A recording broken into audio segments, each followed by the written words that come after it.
Now I'm the biggest peacemaker in the world because I experienced all those the nights, the muddy trenches, the death, and everything else.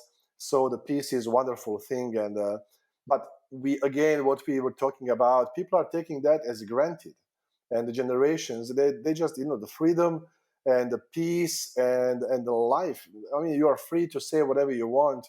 You are free to go out, and no one is going to to take your life away. It's a big thing, and we should appreciate that.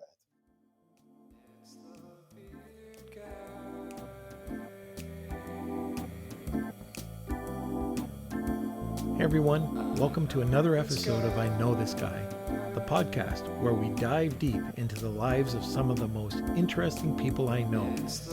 Before we get started, please like and subscribe to I Know This Guy wherever you get your podcasts. By the way, my kids want me to say something about ringing a bell. What the hell's a bell?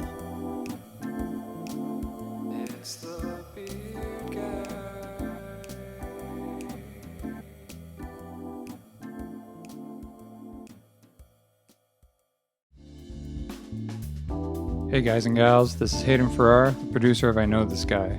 Make sure to visit iknowthisguy.com, where you can find blogs, show notes, transcripts of all the episodes, and even a slick selection of merch.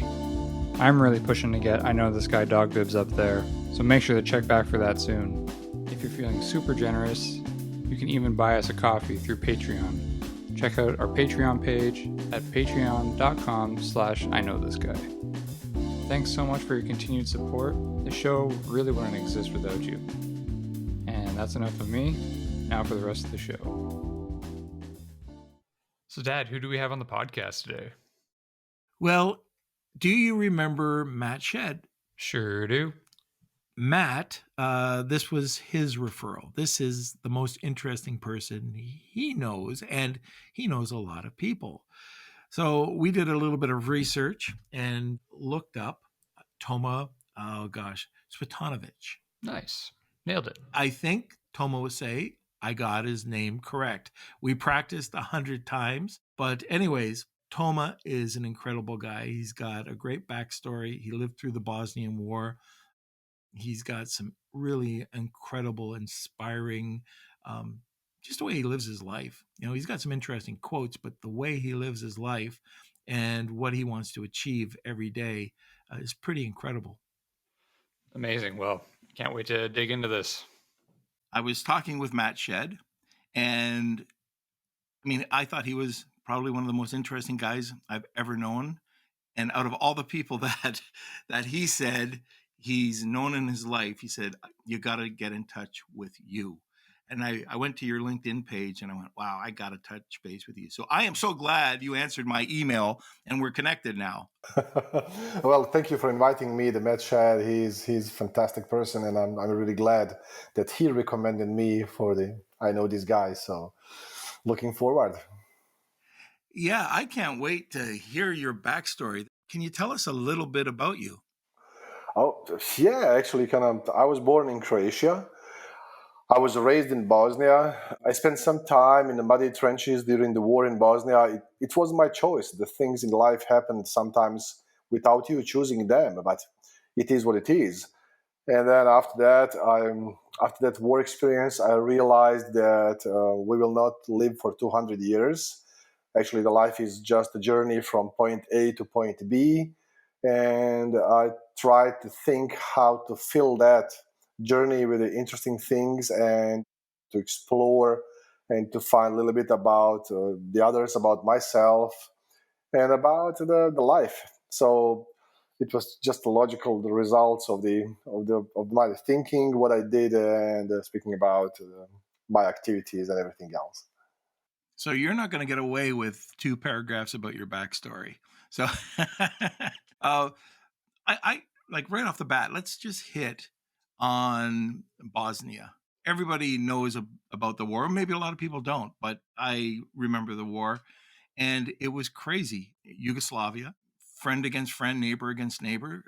What was that like? Like I couldn't even imagine. One day you've got your neighbors, and the next day you're fighting them. Speaking about the Yugoslavia falling apart, and Yugoslavia consisted of the different republics that they had a certain the level of the independency within that the federation, and unfortunately everything started falling apart and war happened. How we react humans, you deny the reality. Because I was studying mechanical engineering, I remember that April 92, I was in the middle of the reading a book about the Keith Richards, his autobiography from the Rolling Stones. So, and then the other day you are in the middle of some kind of the conflict.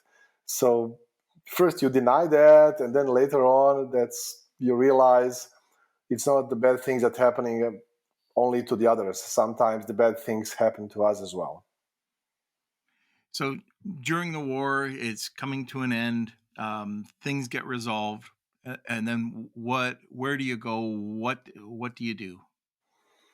Well, first, I was enough lucky to survive, because the many people got killed, many people got wounded, and I went through that the wartime with a lot of luck, and I survived. So you can decide after being in that situation to suffer of the PTSD, or to try to reset the values and start to appreciate the things that sometimes we take as granted.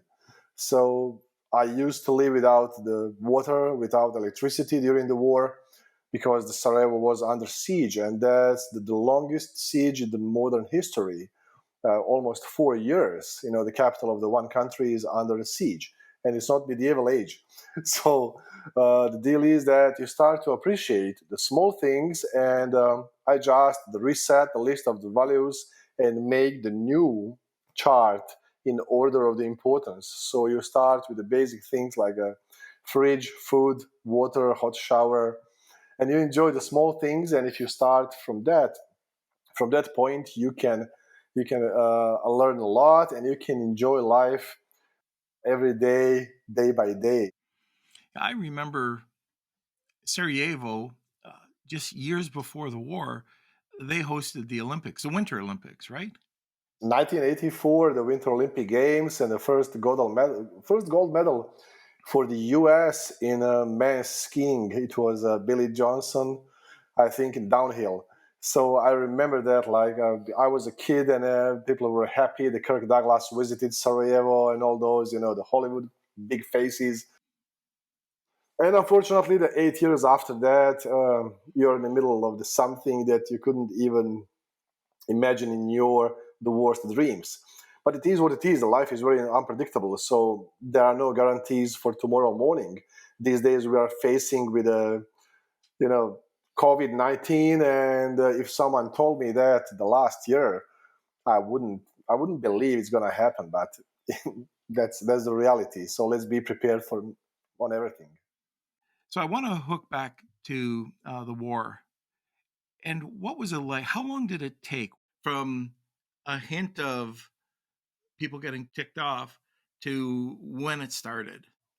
Actually, you could feel that, but no one expected, because it's hard to believe when you live in a Western world as Bosnia used to be before the 92. You could travel anywhere. You're not behind the Iron Curtain, so it's just a regular country who proclaimed independency, and everything was peaceful. And it's hard to believe. Sometimes you deny reality, and you deny some facts that might lead you to understand and to get some conclusions. But I believe it's a human nature to deny, to accept the conclusions that we don't like. And we could smell it, we could feel it, that there will be problems, but no one wanted to believe in that. So we would just say, it won't happen. It's impossible. And then the one day you find out that actually Sarajevo is under siege. You cannot leave the town, and then some small conflicts started at the suburban areas, and you are in the war, and you have to tune yourself into the new environment and figure out how to survive. So that's about the war. I think it's very important to send a message, and also whoever had any war experience, is a big advocate for the peace, because whoever is telling you the stories, it was kind of cool, or being in the muddy trenches, or shoot at someone, or being in conflict, it's not true. Simply, it's a suffering a lot. And now I'm the biggest peacemaker in the world, because I experienced all those, the nights, the muddy trenches, the death, and everything else. So the peace is a wonderful thing. And but we, again, what we were talking about, people are taking that as granted, and the generations, they just, the freedom and the peace and the life. I mean, you are free to say whatever you want. You're free to go out, and no one is going to, to take your life away. It's a big thing, and we should appreciate that. We should appreciate that, because there is always conflict on the planet Earth at a certain place. For my entire life, there is a war somewhere. Unfortunately, it was also my turn to participate in. So I was watching on the TV, some kind of war zones before, and now we also have war zones. So I really wish that all soldiers go back home and survive, and people live in peace. That's very important. Very important.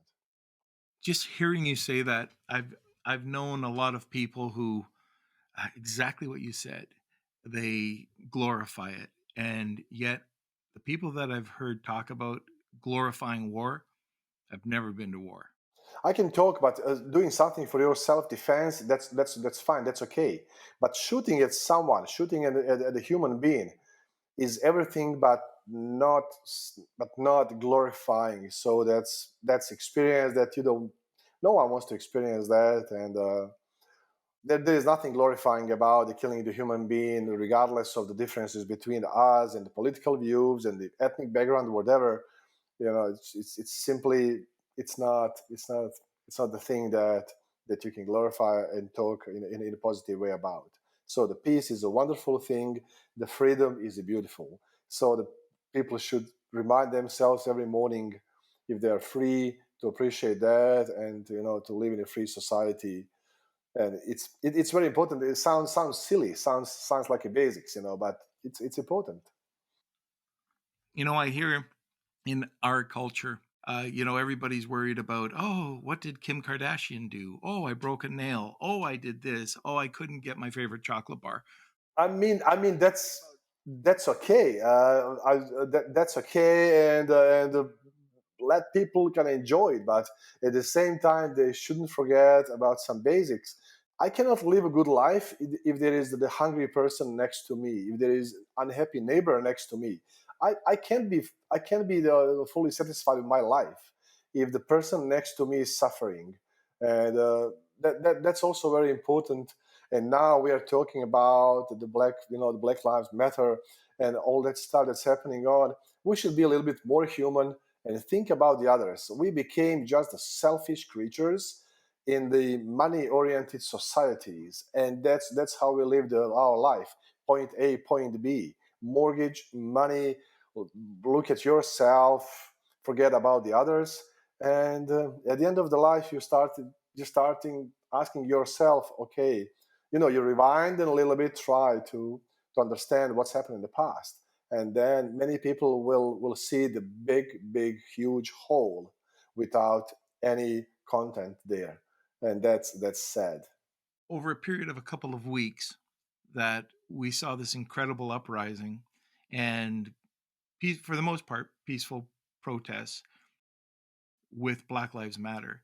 And it took, I, over years, it took a bunch of tragedies, but finally it hit a chord where people are standing up, blacks, whites, you name it, all marching together and trying to change what is the norm right now in North America. I don't know where this is going to go. I really don't. I thought, a day or two, but now we're going on, I guess, 2 weeks. We'll see what happens with this. But here's another big change that's going to be happening in the West, and it should have changed 200, 200 years ago. Yeah, thinking about that right now is actually kind of the first thing I had on top of my head was to read again the to read again that resolution of the UN on the human rights. That's a very short document, maybe 2 pages, and it's very clear. All you need to know, all you had to know is read that UN resolution on human rights. Everything is there, and just live the life based on those things that are on 2 pages, maybe 3 pages. It's very simple. It's very simple. But in order to change the world, and you have to change yourself, and the change management and how to change yourself. Many people that resist because there is that that how to mitigate that bias that you have within you. You have to be aware of yourself and to make the changes to make yourself a better person, and of course to create possibility for you to do the extraordinary things, because we're all humans. We all have it's bodies, our inner organs, our arms, legs. We are all the same. I mean, who cares about the color of the skin or ethnic background or culture? That's not a big deal. But we are all human beings, and we can all do remarkable things. And unfortunately, we don't do that often. It was pretty cool. A few years back, I got to know Allen Iverson and his whole entourage. They were a great group of guys. And I know that, Allen's got some heat on him about things that he did or some things that were published in the media. But the way that I know Allen Iverson is he's an incredible guy, an incredible human being. And I didn't know, I'm from backwoods Canada, and I really didn't know, what was happening, especially in the U.S. in African American or Hispanic minority communities. And after hearing what he was telling me and some of the guys about their life and him growing up with 9 people in his house, he had no sewage. He walked around with rubber boots in his house, that his mom had an addiction problem, and he still was able to become this incredible athlete. And I couldn't walk a mile in a shoe. And it went on to give me a life lesson. I have no idea until speaking with the guys about, issues with education, issues with just role models. What can you do to survive? So you become a sports athlete, you work at McDonald's, you might get through and sneak through to university, but for the most part you didn't have a lot. You were either a criminal, a sports athlete, or working in fast food. And by criminal you could be selling drugs, it could be worse. And it was an eye-opener to hear all the different stories about really what was going on that I was sheltered from. And that was my wake-up call. And when I start to hear people, a lot of people that don't know what they're talking about, especially in these times right now with the protests, and for the most part peaceful protests, uh, I I speak out. That people just don't know what's going on, and I don't think I can talk. I've never walked a mile in their shoes, just like I've never walked a mile in your shoes, in Bosnia. I don't know what it's like to be in a war. But, anyways, I just thought I'd take my 2 cents, add it in there, take over the show, and start talking. So now it's back to you. It's a great story, but just to reiterate what we were talking about, to appreciate the small things, and you don't have to you don't have to you don't have to suffer. Just remind yourself, to appreciate the small things, and you can definitely be a better person and to treat people in a better way. There is always room for improvement, and that's also something that people think that when they graduate, they get a diploma at the university, start doing the job, become the parents or whatever. They think that they finished that cycle, but actually there is always room for improvement, because it's a life learning, you know from the moment of the birth until the moment of the death. You can always learn something, you can always hear something well and try to change a little bit. Actually, you can just be every day you can be a little bit better person than yesterday. So let's just try to do that. Easy. If you think about it, there's ways of going about day-to-day life that'll make things worse for you, or attitudes that can make things worse for you. And there's things that can make things much worse for you if you just have the wrong mindset, or you kind of get in a cycle of thinking that way, right? And if that's true, then you must also be able to have the mindset where you can do or get through things in a better way. Or if you change your mindset just slightly to view things in kind of a cycle of self improvement, then odds are you might be able to get through something with a more positive attitude. And then if that's true, there must also be like ways to get to the point where you're getting through each day in a much better way. Do you have any other suggestions of maybe how people say, even with COVID, like how do you get through day to day with that mindset of self improvement? Yeah, exactly. What I'm trying to do is that whatever I can do, I will do that. But there are certain things that you cannot change. So the people worry about about something that they cannot change. In that case, to change your focus and do something that you can change. I mean, you can do anything about the bees in Himalayas or pandas in China, because realistically, but you can do something. You can do something from your side. So find something that you can change. That could be the poor neighbor that you can see every day, and maybe to start just to bring a piece of bread. If you can afford it, or just bring a little bit of light into the everyone's life, because that's the point. So it would be the easiest would be if you turn around yourself, you will always find someone who needs your help, who might need your assistance, and who might be suffering and not telling anyone. So maybe we should be just a bit better human beings. Going back to war experience, the way how the people treated each others during the war is much better than during the peace.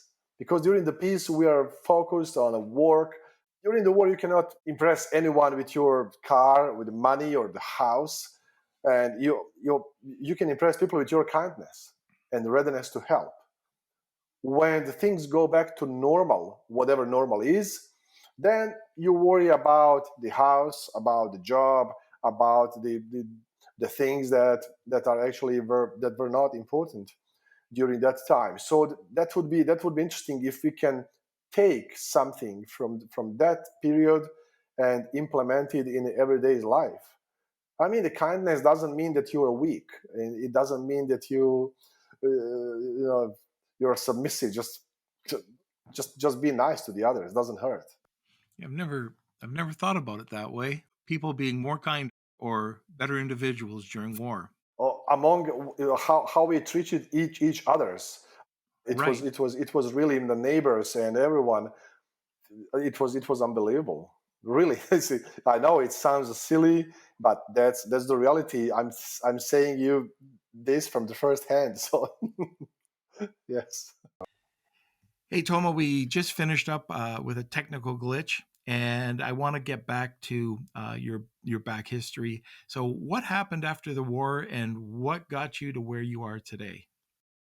We started rebuilding the country and going back to just regular life, and looking for jobs and finishing whatever we had to finish at the university, in order to create, that's that environment that is good for everyone. And we're doing pretty well. There are always people who are unhappy, but realistically, there is, even if you, those people who are unhappy, if you put them wherever you put them, they're going to be still unhappy. So let's not worry about that kind of the people.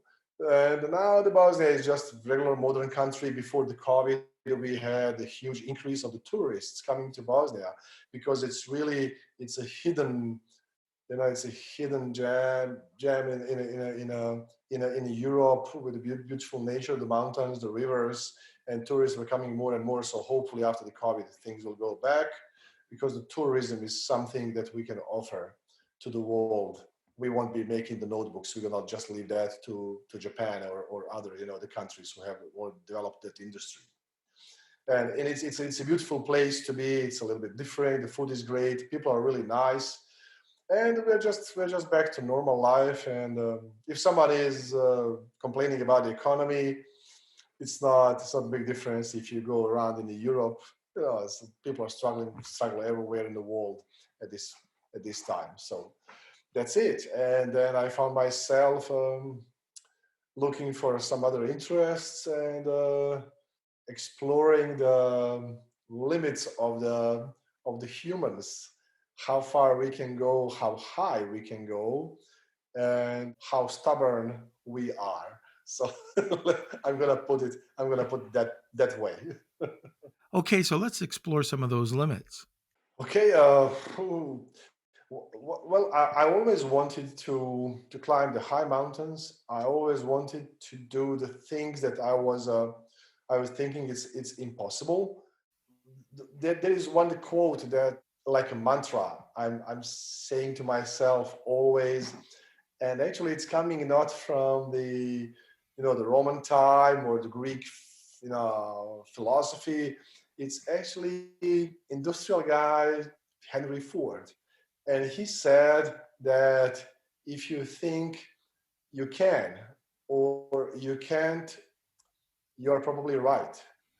So that's very simple rule. I wanted to try a lot of things to see if I can. So I decided to climb some high mountains. Uh, I decided to do some the long triathlons to see where the limits are of the human body and our mental preparation to do some things. And it worked pretty well so far. So Tell us about some of the mountains you've climbed. oh, okay. It started first with the hills around my city. It's because I wanted to see how it looks like to take a look at the valley.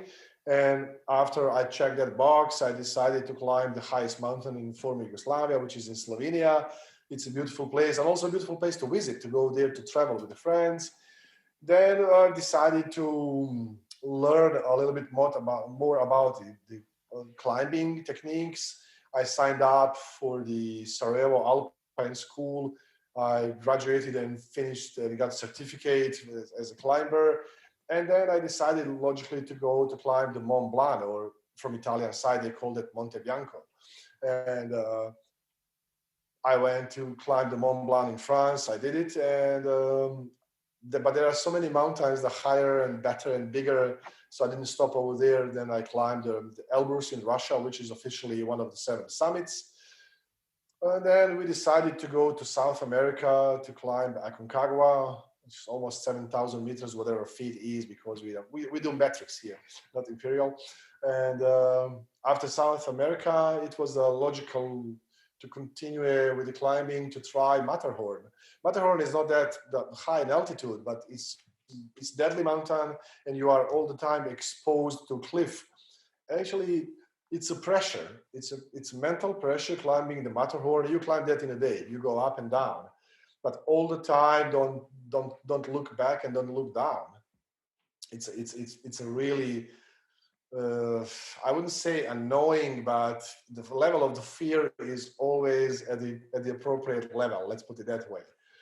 And so after climbing Matterhorn, your appetites are just the raising and growing, and I decided to climb Denali, which is the coldest mountain in the world, and they say that's the best preparation for the Everest. And I knew that it won't be easy because you're on your own. It's very fair game, but it's so harsh. Speaking about the weather at Denali in Alaska over there, it's subpolar circle. It's microclimate. Weather is changing all the time. It depends on many things. And I climbed Denali with my partner, and we were a good team. So, and that's very human because you don't have internet, you don't have car, you don't have the things to impress others. You have your partner, you have the tent, and the mountaineers that you meet on the way there, on the way back. That's all you can see. And luckily, we made it to the top of the North America, and we did it, and it was a great experience. Going back to that story, then after that you appreciate bed, the soft mattress and a hot shower. You just open the fridge, grab a food, or if you want to have a coffee, it takes you a few seconds. In a tent in Denali, it takes you 1 hour to melt ice, to get some water, and then in that freezing tent to make some coffee. and it takes a lot of effort. So whenever I have that coffee in the local coffee shop, I really appreciate it, and it's a great thing. Just drinking coffee is a great thing. So little things come back to life, huh? Little things come back to life, and there is always my mom. She asked me why I'm doing that, and I didn't know how to answer it, but then I realized I just to be grateful, because when you're climbing Denali, you don't have any luxury that you have to think about your partner, about yourself, to do everything by book, by a plan. Think about the high, about the altitude, to avoid any mistakes that could be really kind of life endangering. So you're just grateful when you finish it, and if you're back, you're grateful for the small things that you have in everyday's life. And I like it, and I'm gonna do mountains again and again, as far as I can go.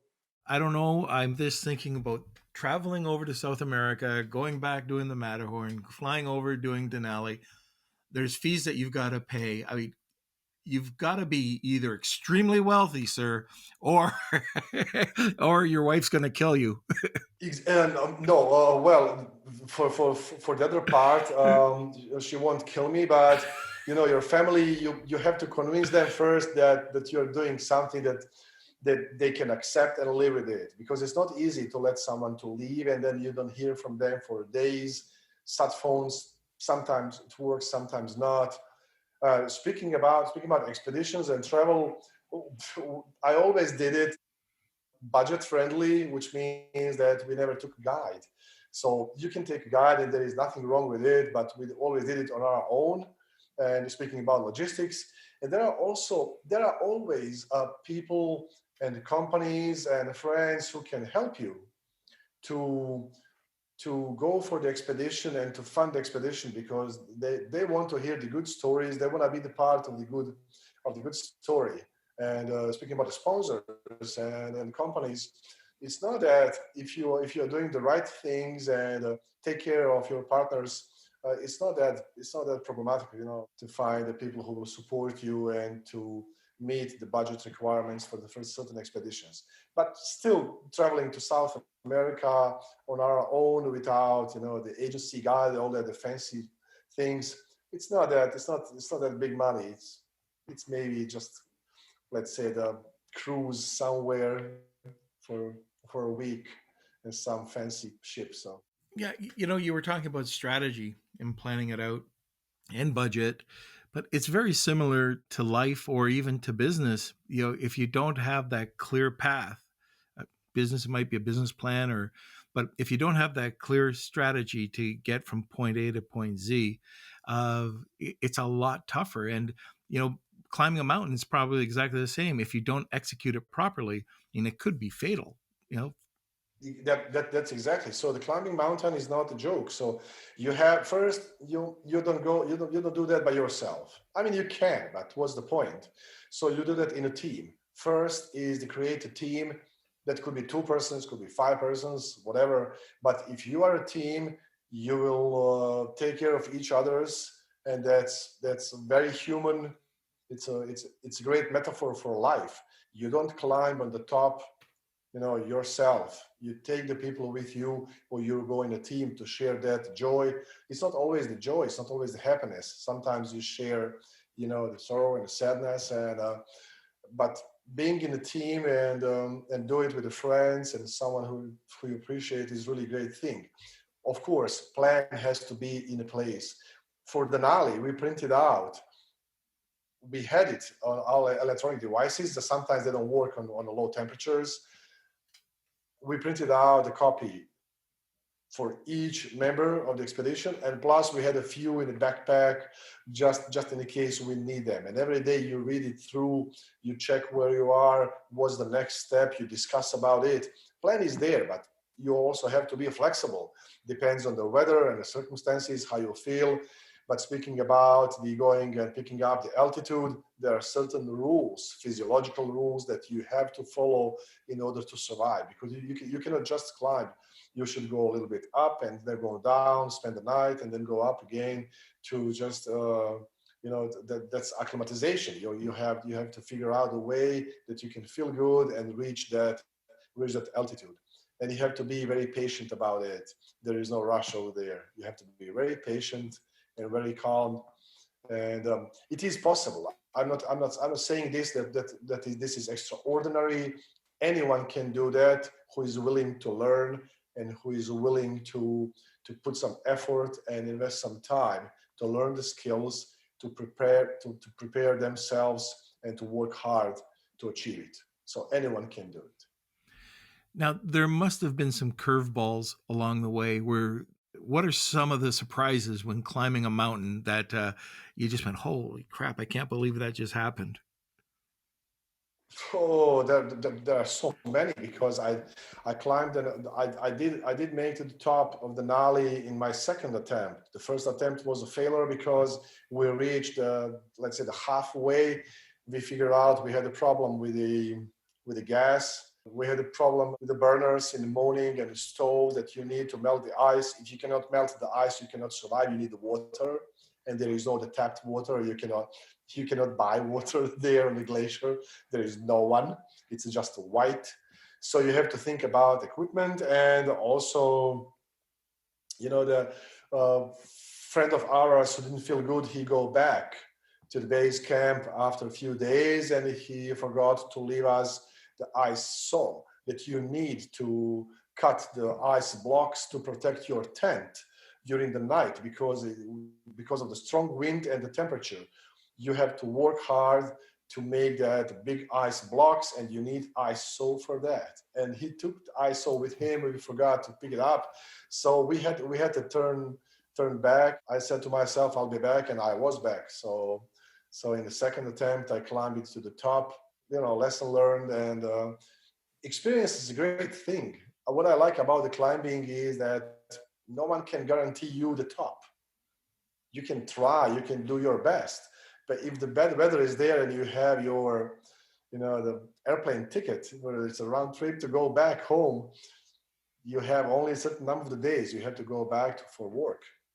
So if the weather is bad, you just go back and be thankful for the mountain, and maybe next time.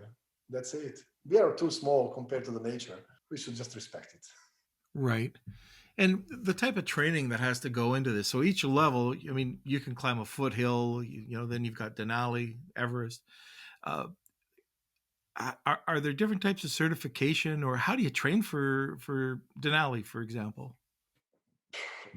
I think that mental preparation is the more important or equal important as the physical preparation. Speaking about the physical preparation, you have to be in good aerobic state, speaking about your body, and to be ready for the efforts, to carry the heavy backpack and to pull the heavy sleds, because you pull the sleds and you have the heavy backpack, about 60 kilos total of the food, gas, and all other logistics, and you carry that for days uphill.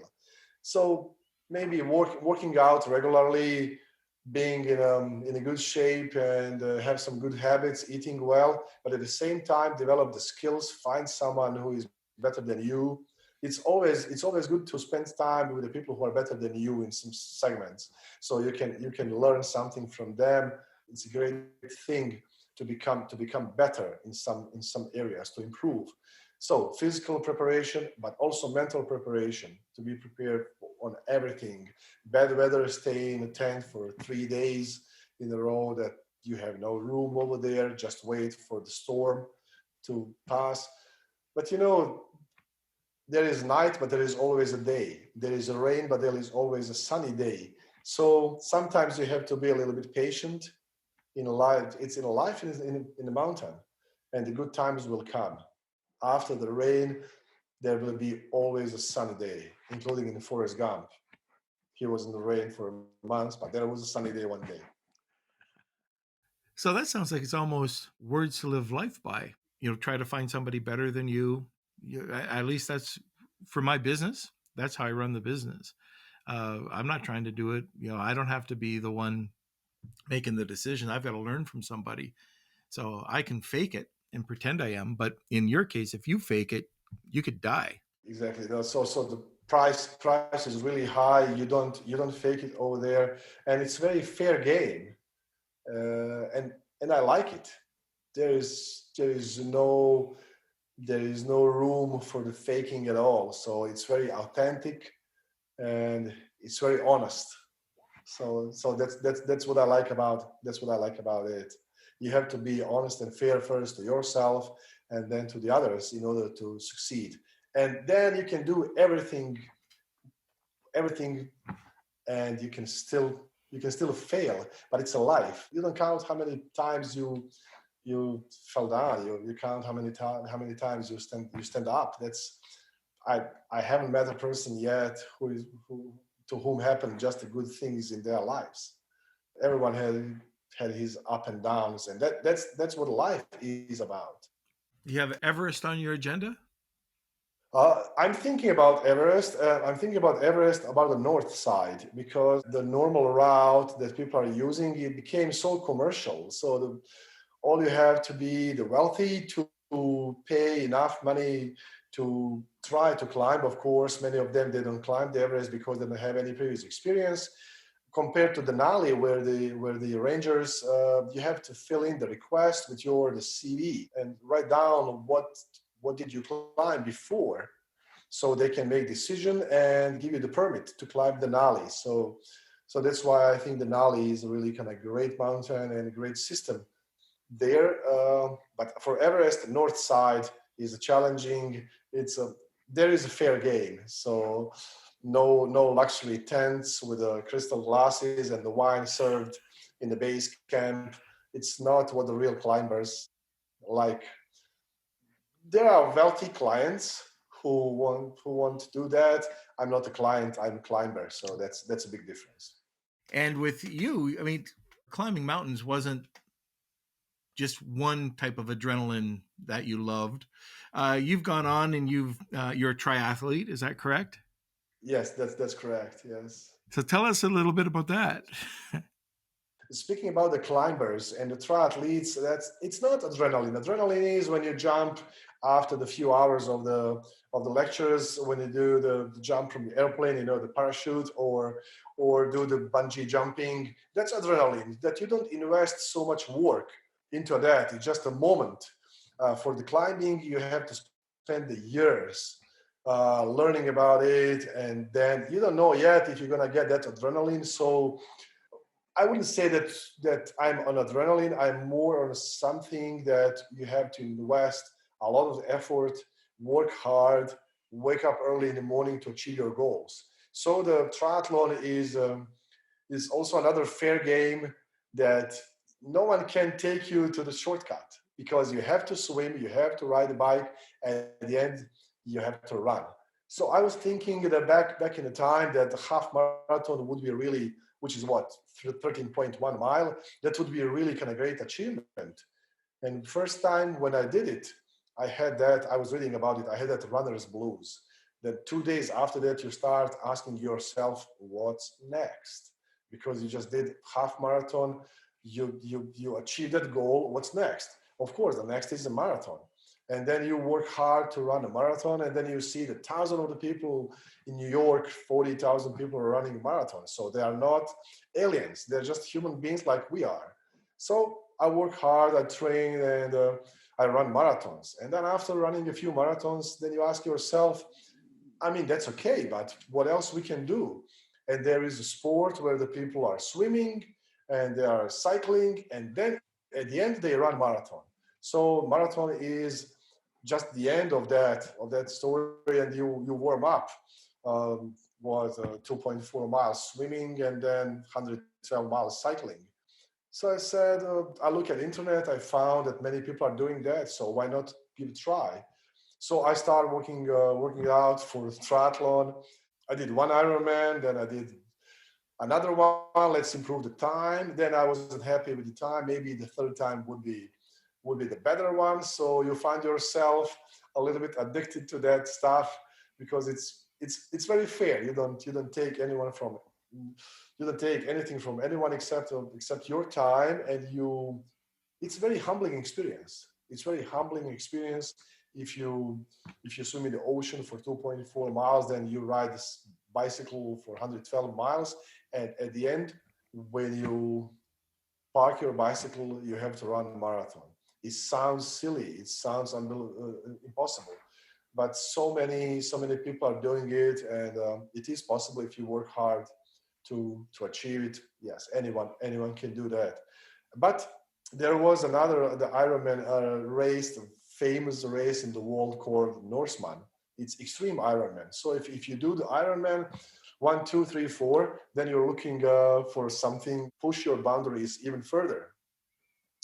So I got a slot for Norseman. I signed up. Most of the people who are signing up for Norseman are doing that just to say, yeah, I signed up, and they didn't give me a slot. But you did your due diligence. So you signed up, and you are your man. Fortunately or unfortunately, when I signed up, they gave me a slot. So there is no way back. You have to go. And what's funny about Norseman is that there is no support during the race. You start race jumping from the ferry in the middle of the fjord, and water is so freezing. It's in the dawn. It's still kind of dark, sunrise. And then you swim that 2.4 miles. You ride the bicycle over the 5 mountains in beautiful Norway, where the accumulated kind of uphill several thousand meters, and then at the end you run a marathon. The big part of that route is uphill. There is a place called the Zombie Hill where we run marathon. The portion of the why Zombie Hill, because the runners, they look like zombies at that hill. So they cannot even run. They just walk and they look like zombies, literally. So it's a Zombie Hill. And I've been told that I was also looking like a zombie at the Zombie Hill. So it's true. I can confirm from the first time. What was the hardest part of all of that? You've got the 3. So what was the toughest? The jump, because the ferry, the hatchway when it's opening, and then the moment of the jump, you saw that on the internet, you heard about it, and it's so cold. But the moment when you have to jump from the ferry in the cold fjord is the moment of the decision. After that, you don't have time to think about do you like it or not, because it's survival. So when you're in the water, in the cold water, you start swimming, and you just became that survival creature. There is no hand holding or sugar coating. You just jump in the cold water and swim. It's basically it. That's what you were looking for. You ask for it. It is what it is. So you just do it. What I like about the Norseman is they don't advertise the race, because when you open the website, it says clearly, this is not for you, full stop. And then you start asking yourself, is it for me, or they are going to tell you if something is for you? But when you finish the race, you understand, you realize this is for you. But they advertise the race saying this is not for you. And it's hard to get a slot because so many people would like to prove otherwise. So that's funny about this race. But it just shows us how capable we are as human beings. We can do much more if we want to do that, if we want to invest some time and work hard. But sometimes we're just lazy. I've done a polar bear jump in, jump out. That was enough. I'm done. Well, for you to go and swim 2.5 miles, how does hyperthermia not set in? Like, you're in freezing cold water, and like it doesn't take long for hyperthermia to kick in at all. How do these guys do it? How do they get 2.5 miles? I believe that we are right on the edge of the hypothermia, and also you're moving. You have the wetsuit, and you are allowed to wear the wet socks. So, but you cannot cover your palms, and you cannot cover your face, which is, trust me, more than enough for you to feel very uncomfortable. And after maybe the half mile, I I couldn't feel, kind of my palms, and I was thinking something is going wrong with me. Is it a stroke or kind of is this kind of numb? Then I check around and I see the other swimmers. They are around me, so I just told to myself, we are in the same part. I mean, it's same for everyone. It's very fair. So just keep swimming, and then I just kept swimming, and we all go out. No one died. It was cold. It is unbelievable experience. But after that, can you imagine how much I like the hot shower? Oh, And for the rest of my life, I will enjoy and appreciate the hot shower, simple hot shower. I've lived in Kona. I've been able to watch the Ironman going down to Leahy Boulevard. Leahy Boulevard is where the 7 mile stretch is to the final, and they also come down. And I saw this one guy. It always stuck in my mind. Like I'm sitting there on the beach, eating bonbons, having a drink, and here's this guy going by, and he's literally got to go to the end of the road and come back. And he's got 7 miles to go. And I saw his calf explode, and he couldn't do nothing about it. He got as far as that, and all of a sudden, like I was watching, and his calf just went boom, boom, and it just started pulsating, and he went down, and he didn't finish the race. He couldn't finish the race. We were trying to watch to see if he could make it and turn it around. But you take a look, and all the training in the world couldn't prepare that guy for something he couldn't control. Actually, that's what happened at Denali in the first attempt on triathlons. The flat tire or something. You can just get injured. I was lucky that I finished every race. I got in, but I've seen a lot of that around, and you have to be prepared because that's it's a life. I mean, you can plan and go for the best, and you can do the best you can do, but there are no guarantees that you will finish or something wrong will happen. I think that's what I like about it. It's very human. It's very fair. If you climb, maybe you will reach the top, but be grateful for that. If you race in triathlons or Ironman races or Norseman, be grateful for every moment of that. You don't know how it's going to end up. And at the end, how do people call that, the destiny? We don't know how our lives will end up one day. We don't know about tomorrow.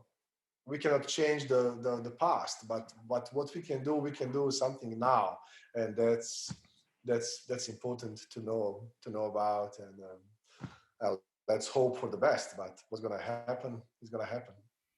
Well, living in Kona, there's a lot of therapists or different types of wellness people. Like there's, you name it, they're there for triathletes. What I've seen, it's after the race.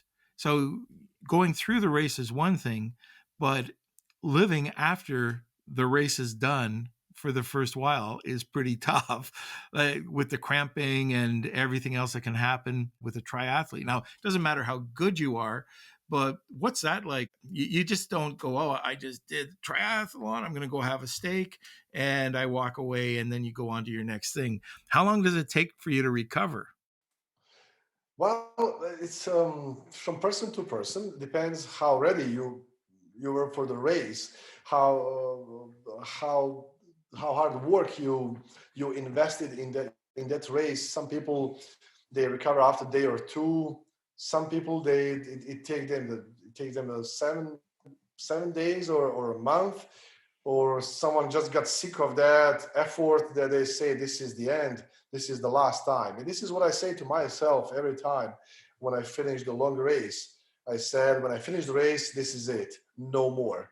And then the day after you change your mind. You say, maybe I can try. We'll see, because you're so tired, and the sore muscles, and but it takes some time to recover. But usually you go back and try again. That's the beauty of it, that you don't stop.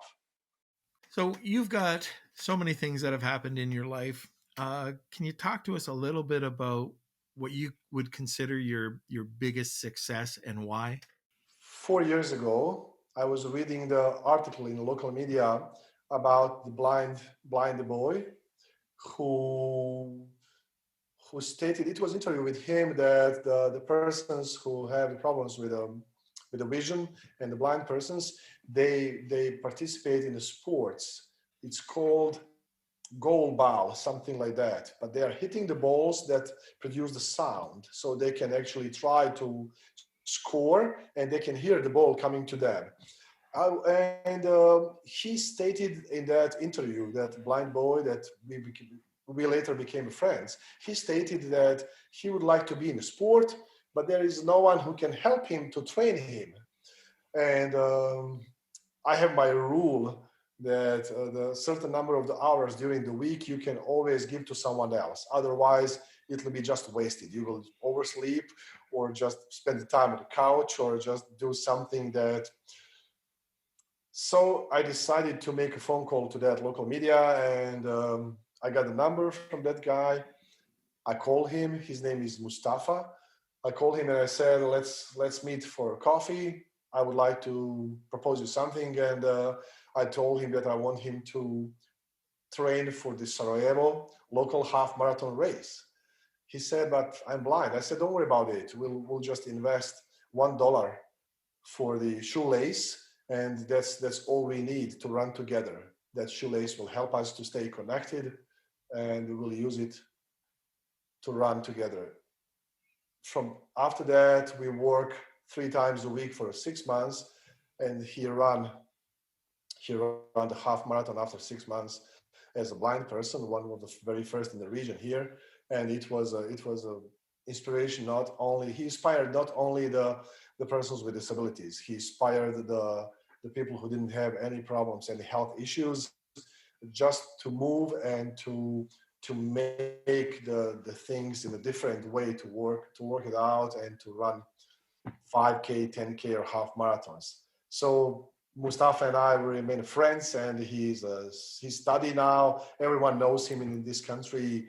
He became very popular because he's very, very smart, intelligent young person who will graduate, I think, next year in a law school in Sarajevo University, and he might be also the first the blind lawyer that we will have in the country. So I'm very proud that I was part of his life. When I called him and asked him to join me so we can work out together for him to run half marathon, my plan was to teach him about the life and to mentor him. It turned out at the end that I learned a lot from him.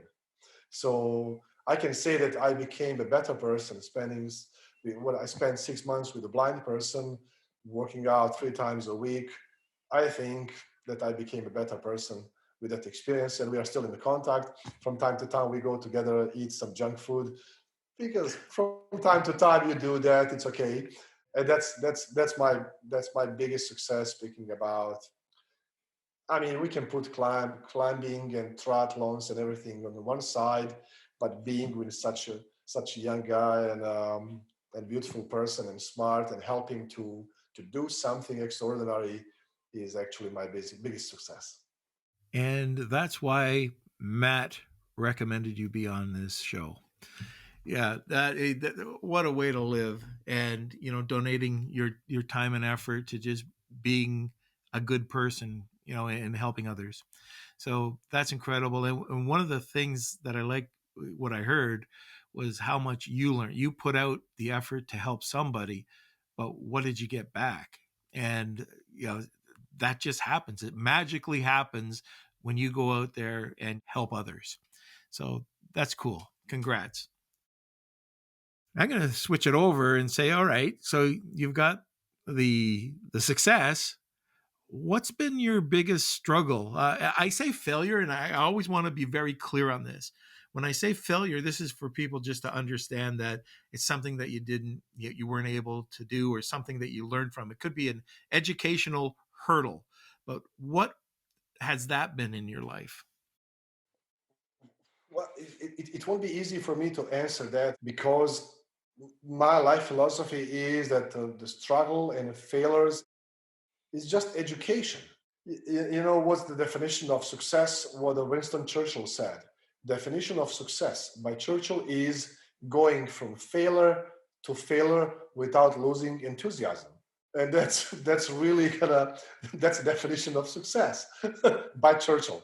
So speaking about that failure, it was just lessons, and one of the very important lessons that turned out to be really good was that the failure, first time attempting to climb Denali, making the tough decision to go back because you invested a lot of time, knowledge, you invested some money, and you have to go back, and you didn't allow that ambition to overcome you and to put you maybe in a life endangering situation.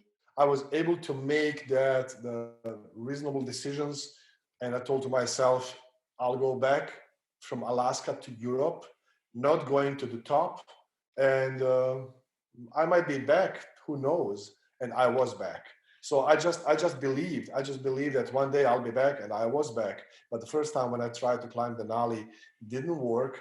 But it doesn't mean that I was discouraged. It's just a lesson. Because there will be so many failures ahead of all of us, and you, I, and people who will be listening us. Failures are part of life and definition of success, not losing enthusiasm. It's funny that you say that because, Hayden, if every person that we've had so far on the podcast, there's one word that basically comes up.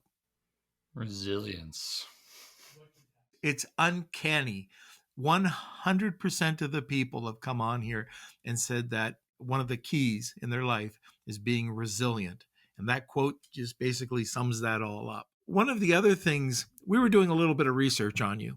I didn't know you until I reached out and we started talking.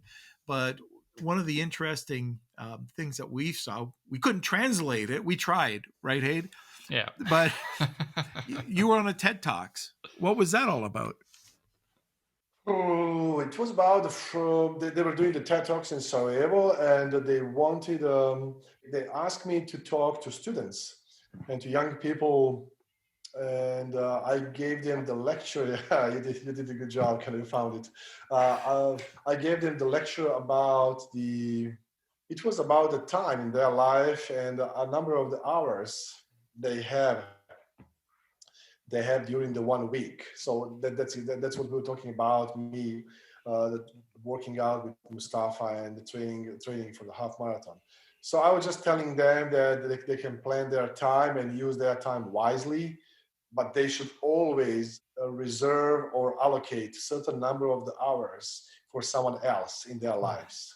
And that it's a must. It's a must because it's really a great feeling.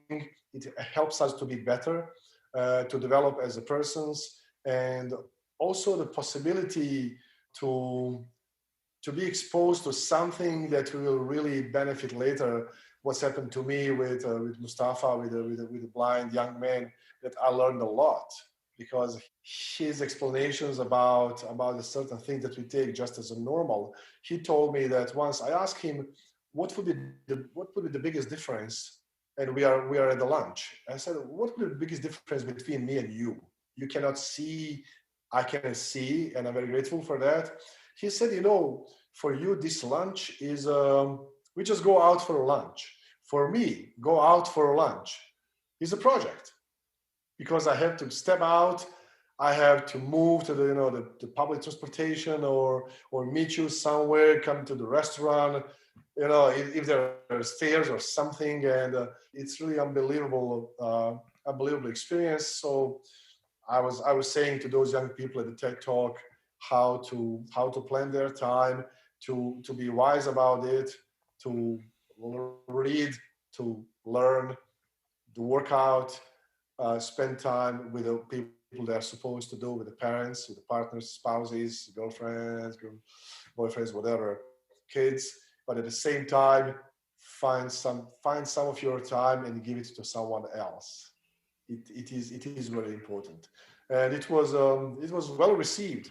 Those young people were very happy. So if I made the difference that day just for one or two of them, I made a point, and it was well worthy.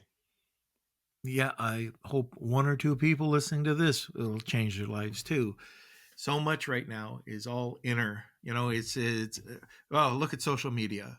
It's all narcissism. look what I did, look what I did, look what I did. But now you know what you can do to help somebody else. So I'm going to take that up as a challenge, and I'm going to try to do that as well, because I don't do enough of that. Thank you. Great. That is going to be a challenge, and I'm going to get back to you and let you know what I've done. I don't know how to say I've tried it about 30 times, your last name. Please, first of all, let everybody know how to pronounce it and how to contact you. Okay. My name is Tomislav Cvitanusic. Don't try to pronounce it because you're going to just break your tongue. Okay. And of course, I'm over there on Instagram or Facebook. Looking forward to hear from you. It's been great having you on. Matt said, you got to talk to this guy. He's the most interesting person I know, and I know a lot of people, and you have been. So thank you for coming on the podcast. Thank you for inviting me. It was really an honor for me. Hey guys and gals, this is Hayden Farrar, the producer of I Know This Guy. Thanks so much for listening. We really hope you enjoyed the show. Make sure to tune in next week for our interview with Elena Saris. Elena is a former attorney and comedian, and now is considered the queen of Shopify. So make sure to check it out. The growth of this show relies on word-of-mouth recommendations. So if you want to help us out, feel free to share the show on any of your favorite social media channels. It really helps expose us to a wider audience and can even help us find more awesome guests for the show. Thanks so much, and I'll see you next time.